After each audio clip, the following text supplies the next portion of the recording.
Welcome to Dark Trail ID. Berkendara menyelami. Pertempuran Plataea. Perang Yunani versus Persia. Saat dunia berada di persimpangan. Pada awal abad ke-5 sebelum Masehi, dua dunia bertabrakan dalam benturan kekuasaan yang akan menentukan arah sejarah. Dunia kebebasan demokratis Yunani dan dunia kekaisaran absolut Persia. Salah satu titik puncak dari benturan dua kekuatan besar ini adalah pertempuran Plataea pada tahun 479 sebelum Masehi. Sebuah konfrontasi epik yang menandai akhir dari invasi kedua Persia ke Yunani dan titik balik peradaban Barat.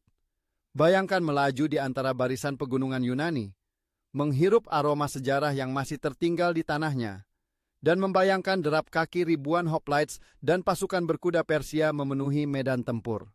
Plataea bukan hanya medan pertempuran fisik, tetapi juga benturan ideologi, budaya, dan takdir. Latar belakang invasi Persia. Kekaisaran Persia di bawah Raja Darius yang pertama, dan kemudian anaknya, Xerxes yang pertama, merupakan kekuatan global yang tak tertandingi.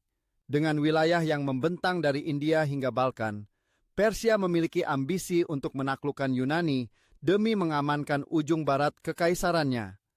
Invasi pertama Persia, yang berakhir dengan kekalahan memalukan di Marathon pada tahun 490 sebelum Masehi, menjadi luka yang ingin dibalas. Maka, 10 tahun kemudian, Xerxes memimpin invasi kedua yang jauh lebih besar, melibatkan ratusan ribu tentara, kapal perang, dan logistik luar biasa. Pertempuran Thermopylae, Salamis, dan Artemisium adalah beberapa bab awal dari kampanye ini. Meskipun Persia menang di Thermopylae dan membakar Athena, kemenangan telak Angkatan Laut Yunani di Salamis mengguncang superioritas Persia. Namun, invasi Persia belum sepenuhnya padam. Xerxes kembali ke Asia setelah kekalahan di laut, meninggalkan jenderalnya Mardonius dengan pasukan besar untuk menyelesaikan misi penaklukan. Tujuan utamanya, mengalahkan koalisi negara kota Yunani yang bersatu, dipimpin oleh Sparta dan Athena. Menuju Plataea, persiapan besar dua kubu. Kedua belah pihak menyadari bahwa pertempuran besar akan terjadi. Mardonius memilih wilayah di sekitar Plataea, di Boeotia, sebagai lokasi strategis untuk memancing Yunani keluar dari medan pegunungan.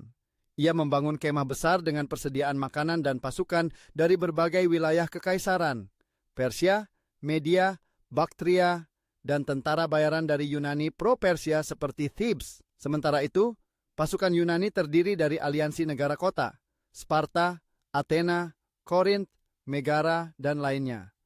Mereka membawa sekitar 110.000 pasukan. Sebagian besar adalah hoplites, infanteri berat bersenjata tombak, perisai, dan semangat juang yang tak tergoyahkan. Komando tertinggi dipercayakan kepada Jenderal Spartan Pausanias. Kedua belah pihak bertahan di posisi mereka selama berhari-hari, menunggu peluang. Persia mengandalkan keunggulan kavaleri dan pasukan pemanah, sementara Yunani berharap pada kekuatan formasi falanks yang telah terbukti efektif dalam pertempuran darat. Pertempuran memuncak, hari penentuan. Pada bulan Agustus tahun 479 sebelum Masehi, sebuah insiden kecil memicu konflik besar. Pasukan Yunani mengalami kesulitan logistik dan gangguan dari pasukan berkuda Persia mundur ke posisi baru pada malam hari. Mardonius salah mengira ini sebagai tanda kepanikan, memerintahkan serangan keesokan harinya. Namun, langkah Persia itu menjadi bumerang. Dalam kekacauan pagi hari, pasukan Yunani berhasil mengatur ulang barisan. Di tengah padang terbuka Plataea, hoplites Spartan bertempur mati-matian menghadapi pasukan elit Persia yang dipimpin langsung oleh Mardonius. Dalam pertarungan brutal dan berdarah, formasi falanks yang kokoh mampu menahan serangan panah dan infanteri ringan Persia. Mardonius terbunuh oleh tombak seorang prajurit Spartan, menyebabkan moral Persia runtuh. Pasukan Persia yang kehilangan pemimpin mulai kacau dan mundur ke kamp utama. Disinilah Athena dan sekutunya menyerang sisi lain pasukan Persia, memukul mundur mereka secara total. Perkemahan Persia direbut, dan banyak tentara Persia tewas atau ditawan. Sisa pasukan yang bertahan melarikan diri ke Asia Kecil. Akibat langsung, akhir dari invasi Persia. Pertempuran Plataea menjadi penutup dari invasi kedua Persia ke Yunani. Kemenangan ini menunjukkan bahwa kekaisaran besar bisa dikalahkan oleh kekuatan kecil yang bersatu dan bertekad mempertahankan tanah airnya. Lebih penting lagi, kemenangan Yunani memberi waktu dan ruang bagi budaya, seni, dan filsafat untuk berkembang di dunia Helenistik. Di hari yang sama atau keesokan harinya, Angkatan Laut Yunani juga memenangkan pertempuran di Mycale di pantai Asia Kecil, menghancurkan armada Persia yang tersisa. Kombinasi dari dua kemenangan ini benar-benar memukul mundur kekuatan Persia dari Laut Egea dan Yunani daratan. Simbolisme Plataea, perjuangan melawan penindasan. Plataea bukan hanya kemenangan militer, tapi simbol perlawanan terhadap dominasi kekaisaran. Ia menjadi lambang keberanian negara kota kecil yang menolak tunduk pada kekuasaan asing. Yunani, yang saat itu belum memiliki identitas nasional tunggal, menunjukkan bahwa kemerdekaan lebih berarti daripada kekayaan atau kenyamanan hidup di bawah tirani. Spartan dan Athena, meski memiliki sistem politik yang sangat berbeda, bisa bersatu menghadapi musuh bersama. Dalam jangka panjang, ini menegaskan pentingnya koalisi dalam menghadapi ancaman global. Warisan dan pelajaran dari Plataea. Setelah kemenangan di Plataea, Yunani memasuki masa kejayaan. Periode yang melahirkan tokoh seperti Perikles, Sokrates, dan Aristoteles. Demokrasi Athena berkembang, seni dan arsitektur mencapai puncaknya, dan nilai-nilai seperti kebebasan individu dan tanggung jawab sipil mulai mengakar. Namun, perang juga meninggalkan bekas. Beberapa negara kota yang tidak berkontribusi atau berpihak pada Persia mendapat hukuman berat. Thebes misalnya, diasingkan dan kehilangan banyak pengaruh.